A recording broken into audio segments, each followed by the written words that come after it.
ನಮಸ್ಕಾರ ಸ್ನೇಹಿತರೆ, ಹೇಗಿದ್ದೀರಾ? ನಾನು ನಿಮ್ಮ ಮೋಟಿವೇಟರ್. ಮೆಂಟಲ್ ಆಗಿ ಸ್ಟ್ರಾಂಗ್ ಆಗಿ ಇರೋದ್ರಿಂದ ಏನಾಗುತ್ತೆ ನಿಮಗೆ ಗೊತ್ತಾ? ಈ ವಿಡಿಯೋನಲ್ಲಿ ಮೆಂಟಲಿ ಸ್ಟ್ರಾಂಗ್ ಆಗಿ ಇರೋದು ಹೇಗೆ ಅಂತ ತಿಳ್ಕೊಳ್ಳೋಣ. ಒಂದು ಬಾರಿ 1940ರಲ್ಲಿ ಥಾಮಸ್ ಆಲ್ವಾ ಎಡಿಸನ್ ಲ್ಯಾಬ್ನಲ್ಲಿ ಫೈರ್ ಆಕ್ಸಿಡೆಂಟ್ ಜರುಗುತ್ತೆ. ಎಷ್ಟೋ ಪ್ರಮಾದಕರವಾಗಿ, ಅಂದರೆ ಕನಿಷ್ಠ ಪಕ್ಷ ಆ ಬಾಗಿಲಿನ ಒಂದು ಪೀಸ್ ಸಹ ಉಳಿಯೋದಿಲ್ಲ. ಆ ಪ್ರಮಾದದಿಂದ ಸುಮಾರು 23,000 ಬಿಲಿಯನ್ ಡಾಲರಷ್ಟು ನಷ್ಟ ಉಂಟಾಗುತ್ತೆ. ಇನ್ನು ಆ ಲ್ಯಾಬ್ನಲ್ಲಿ ಕೆಲವು ವರ್ಷಗಳಿಂದ ವರ್ಕ್ ಮಾಡ್ತಾ ಇರುವಂಥ ಒಬ್ಬ ಸೀನಿಯರ್ ಸೈಂಟಿಸ್ಟು ಸಹ ತೀರೋಗ್ತಾರೆ. ಈ ಪರಿಸ್ಥಿತಿಯಲ್ಲಿ ಎಡಿಸನ್ ರವರು ಏನು ಮಾಡಿದ್ರಂತ ಗೊತ್ತಾದರೆ ಇದು ನಿಮ್ಮ ನಿಜವಾಗಿಯೂ ಮೆಂಟಲಿ ಸ್ಟ್ರಾಂಗ್ ಅಂತ ನೀವು ಅಂದ್ಕೊಳ್ತೀರಾ.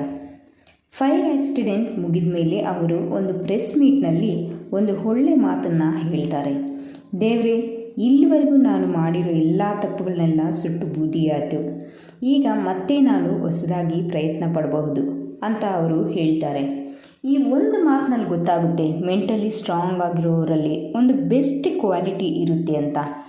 ಅಷ್ಟೊಂದು ದರಿದ್ರ ನಿಸ್ಸಹಾಯಕ ಪರಿಸ್ಥಿತಿನಲ್ಲೂ ಸಹ ಅವರು ಒಂದು ಸಣ್ಣ ಭಯ ಕೂಡ ಅವರಲ್ಲಿ ಇರಲಿಲ್ಲ.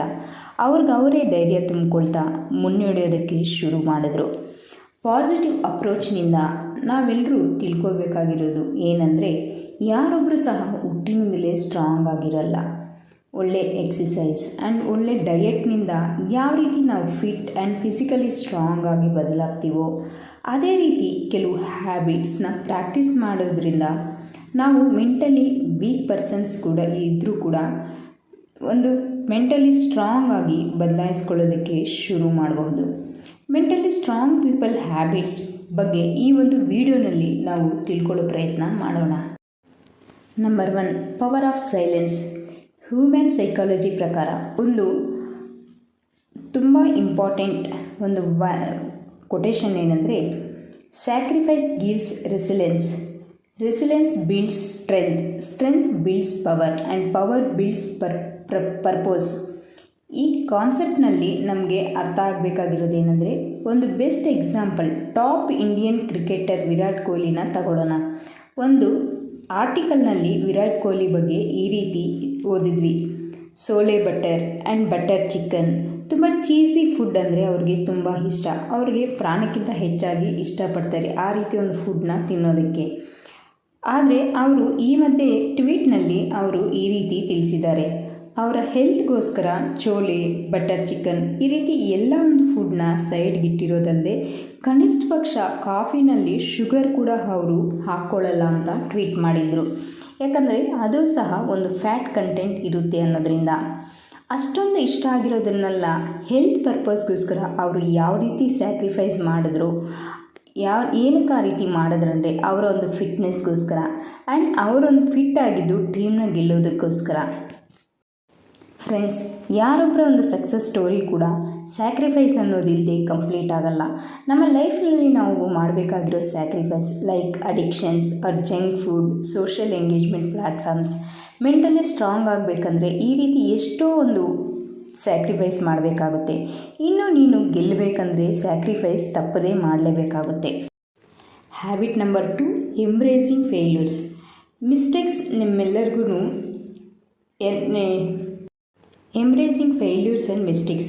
ನಿಮ್ಮೆಲ್ಲರಿಗೂ ಸ್ನೇಹಿತರೆ ಎಲಾನ್ ಮಸ್ಕ್ ಬಗ್ಗೆ ಗೊತ್ತಿರುತ್ತೆ. ಅವರು ಪ್ರತಿ ಪ್ಲಾನ್ನಲ್ಲೂ ಸಹ ಸಕ್ಸಸ್ ಒಂದನ್ನೇ ಮೈಂಡ್ನಲ್ಲಿ ಇಟ್ಕೊಂಡು ಕೆಲಸ ಮಾಡಲ್ಲ.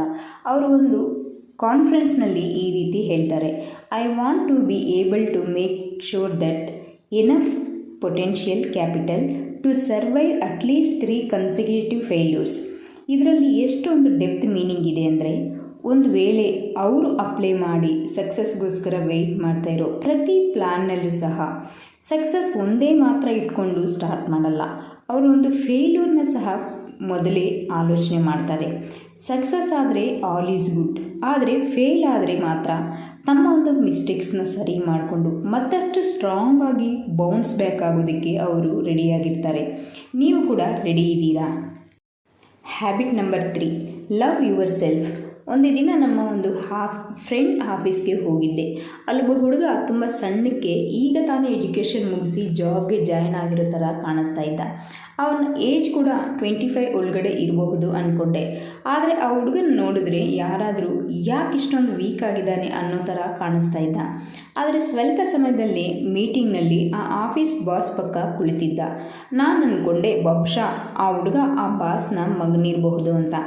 ಆದರೆ ಅಷ್ಟೊತ್ತಿಗೆ ಆ ಒಂದು ಬಾಸ್ ಅಲ್ಲಿರ್ತಕ್ಕಂಥ ಎಲ್ಲ ಒಂದು ಸ್ಟಾಫ್ಗೆ ಆ ಹುಡುಗನ್ನ ಇಂಟ್ರೊಡ್ಯೂಸ್ ಮಾಡೋದಕ್ಕೆ ಶುರು ಮಾಡ್ತಾರೆ. ಇವರೇ ನಮ್ಮ ಒಂದು ಕಂಪ್ನಿ ಬಿಸ್ನೆಸ್ನ ಡೆವಲಪ್ ಮಾಡೋಕ್ಕೆ ಬಂದಿರತಕ್ಕಂಥ ವ್ಯಕ್ತಿ ಅಂತಾರೆ. ಅದನ್ನು ಕೇಳಿ ಎಲ್ಲರಿಗೂ ಶಾಕ್ ಆಗುತ್ತೆ. ಅಷ್ಟೊಂದು ಸಕ್ಸಸ್ಫುಲ್ ರೆಕಾರ್ಡ್ಸ್ ಇರೋ ಆ ವ್ಯಕ್ತಿ ಒಬ್ಬ ಚಿಕ್ಕ ಹುಡುಗನ ಥರ ಕಾಣೋದಂದರೆ ಎಲ್ಲರಿಗೂ ತುಂಬ ಆಶ್ಚರ್ಯ ಆಗುತ್ತೆ. ಆದರೆ ಆ ಹುಡುಗನ ಬಗ್ಗೆ ವಿಚಾರಿಸಿದ ಮೇಲೆ ಗೊತ್ತಾಯಿತು, ಆ ವ್ಯಕ್ತಿ ಬಗ್ಗೆ ವಿಚಾರಿಸಿದ ಮೇಲೆ ಗೊತ್ತಾಯಿತು ಅವ್ರಿಗೆ ಟೈಮೇ ಸಿಗಲ್ಲ. ಅವರನ್ನು ಅವರು ಫಿಸಿಕಲ್ಲಾಗಿ ಹೆಲ್ತಾಗಿ ಇಂಪ್ರೂವ್ ಮಾಡ್ಕೊಳ್ಳೋದಕ್ಕೆ ಇಷ್ಟೊಂದು ಯಾವುದೇ ರೀತಿ ಟೈಮ್ ಸಿಗೋದಿಲ್ಲ ಅಂತ ಗೊತ್ತಾಯಿತು. ಇಷ್ಟೊಂದು ಓವರ್ ಕೇರ್ಲೆಸ್ ಆಗಿರಬಾರ್ದು.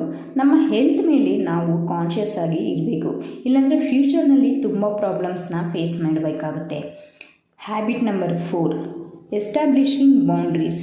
ಒಂದು ಸಲ ನೆನ್ಪು ಮಾಡ್ಕೊಳ್ಳಿ, ನಮ್ಮ ಲೈಫ್ನಲ್ಲಿ ನಾವು ಮಾಡೋ ಯಾವುದಾದ್ರೂ ಒಂದು ಯೂಸ್ಲೆಸ್ ಕೆಲಸದಿಂದ ರಿಮೈನಿಂಗ್ ಎಲ್ಲ ಇಂಪಾರ್ಟೆಂಟ್ ಕೆಲಸಗಳನ್ನೆಲ್ಲ ಸೈಡ್ಗೆ ಇಡ್ತೀವಿ. ಆದರೆ ಅದಾದ ನಂತರ ನಾವೇ ಒಂದು ರಿಗ್ರೆಟ್ ಆಗಿ ಫೀಲ್ ಆಗ್ತೀವಿ. ಅನವಶ್ಯಕವಾಗಿ ನಾವು ಅಲ್ಲಿಗೆ ಹೋದ್ವಿ ಅಥವಾ ಆ ಒಂದು ವರ್ಕ್ನ ಮಾಡಿದ್ವಿ, ಇದರಿಂದ ಎಲ್ಲ ಡಿಲೇ ಆಯಿತು ಅಂತ ಈ ರೀತಿ ತುಂಬ ಸಲ ನಮ್ಮ ಲೈಫ್ನಲ್ಲಿ ನಾವು ನಡ್ಕೊಂಡಿರ್ತೀವಿ. ಆದರೆ ಈ ರೀತಿ ನೀವು ತುಂಬ ಸಲ ಪದೇ ಪದೇ ನಿಮ್ಮ ಲೈಫ್ನಲ್ಲಿ ಈ ರೀತಿ ರಿಗ್ರೆಟಾಗಿ ಫೀಲ್ ಆಗ್ತಾ ಇದ್ದೀರಂದರೆ ಐ ಆಮ್ ಸಾರಿ, ನೀವು ತುಂಬ ಮೆಂಟಲಿ ಸ್ಟ್ರಾಂಗ್ ಪರ್ಸನ್ ಅಲ್ಲ ಅಂತ ನಾನು ಹೇಳೋದಕ್ಕೆ ಇಷ್ಟಪಡ್ತೀನಿ.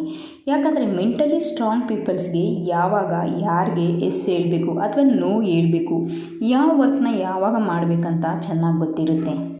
Habit number 5, embracing change. ನಿಮಗೆಲ್ಲರಿಗೂ ಈಗಲ್ ಹದ್ದಿನ ಬಗ್ಗೆ ಗೊತ್ತು, ಇದ್ರ ಬಗ್ಗೆ ಗೊತ್ತಿರುತ್ತೆ. ಕೇವಲ ಈ ಪಕ್ಷಿ ಮಾತ್ರ 70 ವರ್ಷ ಬದುಕುತ್ತೆ.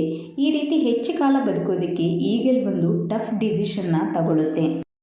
ಅದರ ಒಂದು ಲೈಫ್ನಲ್ಲಿ ಆ ಒಂದು ನಿರ್ಧಾರನೇ ಅಷ್ಟು ವರ್ಷ ಬದುಕೋದಕ್ಕೆ ಕಾರಣ ಆಗುತ್ತೆ. ಈಗಲ್ 40 ವರ್ಷ ಆದಮೇಲೆ ಅದರ ರೆಕ್ಕೆಗಳು ತುಂಬ ಬಲಹೀನವಾಗುತ್ತೆ. ಹಾರೋದಕ್ಕಷ್ಟೊಂದು ಶಕ್ತಿ ಇರಲ್ಲ. ಅದರ ರೆಕ್ಕೆಗಳು ತುಂಬ ಭಾರ ಅನಿಸುತ್ತೆ. ಬೇಟೆ ಆಡೋದಕ್ಕೂ ಸಹ ತುಂಬ ಕಷ್ಟಪಡುತ್ತೆ. 40 ವರ್ಷ ಆದಮೇಲೆ ಪ್ರತಿ ಈಗಲ್ಲೂ ಸಹ ಈ ರೀತಿ ಒಂದು ಪ್ರಾಬ್ಲಮ್ನ ಫೇಸ್ ಮಾಡಲೇಬೇಕು. ಇಂಥ ಟೈಮಲ್ಲಿ ಪ್ರತಿಯೊಂದು ಈಗಲ್ಗೂ ಎರಡು ಆಪ್ಷನ್ ಇರುತ್ತೆ. ನಂಬರ್ 1, ಕಷ್ಟಪಡ್ತಾ ಹೀಗೆ ಸಾಯಬೇಕು, ಇಲ್ಲ ತುಂಬ ಕಠಿಣವಾದ ಪ್ರಾಸೆಸ್ನಿಂದ ತನ್ನಲ್ಲಿ ಬದಲಾವಣೆ ತಂದುಕೊಂಡು ಮುಂದೆ ಬದುಕಬೇಕು. ಈ ಪ್ರಾಸೆಸ್ನ 2 ದಿನ ಅಥವಾ 2 ವಾರದಲ್ಲಿ ಮುಗಿಯುವಂಥ ಸ್ಮಾಲ್ ಪ್ರಾಸೆಸ್ ಅಲ್ಲ, ತುಂಬ ಕಠಿಣವಾದ ಕೆಲಸ. ಈ ಪ್ರಾಸೆಸ್ ಕಂಪ್ಲೀಟ್ ಆಗೋಕ್ಕೆ ಮತ್ತು ಈಗ ಮೊದಲಿನ ಥರ ಆಗಬೇಕಂದ್ರೆ ಸುಮಾರು 150 ದಿನ ಹಿಡಿಯುತ್ತೆ.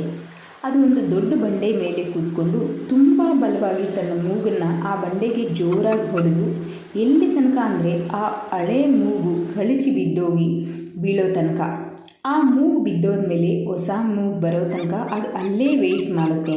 ಮತ್ತು ಆ ಹೊಸ ಮೂಗು ಬೆಳೆದ ಮೇಲೆ ಆ ಭಾರವಾಗಿರೋ ರೆಕ್ಕೆಗಳನ್ನ ಒಂದೊಂದಾಗಿ ಕಿತ್ತ ಹಾಕುತ್ತೆ. ಎಲ್ಲ ರೆಕ್ಕೆಗಳನ್ನ ಕಿತ್ತ ಹಾಕಿ ಮತ್ತೆ ಹೊಸ ರೆಕ್ಕೆಗಳು ಬರೋ ತನಕ ಅದು ಪೇಷನ್ಸ್ ಆಗಿ ಅಲ್ಲೇ ವೆಯ್ಟ್ ಮಾಡುತ್ತೆ. ಈ ರೀತಿ 150 ಪೇನ್ಫುಲ್ ಡೇಸ್ನ ಈಗಲ್ ಫೇಸ್ ಮಾಡಿದ ನಂತರ ಮತ್ತೆ ಅದು ಅದೇ ವಾಯುವೇಗದಿಂದ ಬೇಟೆಯಾಡೋದಕ್ಕೆ ಶುರು ಮಾಡುತ್ತೆ. ಈಗಲ್ 30 ವರ್ಷ ಬದುಕೋದಕ್ಕೆ 150 ದಿನ ಕಷ್ಟನ ಸಹಿಸ್ಕೊಂಡು ಜೀವನ ಸಾಗಿಸುತ್ತೆ. ನೋಡಿದ್ರಲ್ಲ ಸ್ನೇಹಿತರೆ, ಈ ಒಂದು ವಿಡಿಯೋ ಇಷ್ಟ ಆದರೆ ದಯವಿಟ್ಟು ಚಾನಲ್ನ ಸಬ್ಸ್ಕ್ರೈಬ್ ಮಾಡಿ, ವಿಡಿಯೋಗೆ ಲೈಕ್ ಕೊಡಿ, ಹಾಗೂ ನಿಮ್ಮೆಲ್ಲ ಸ್ನೇಹಿತರಿಗೂ ಶೇರ್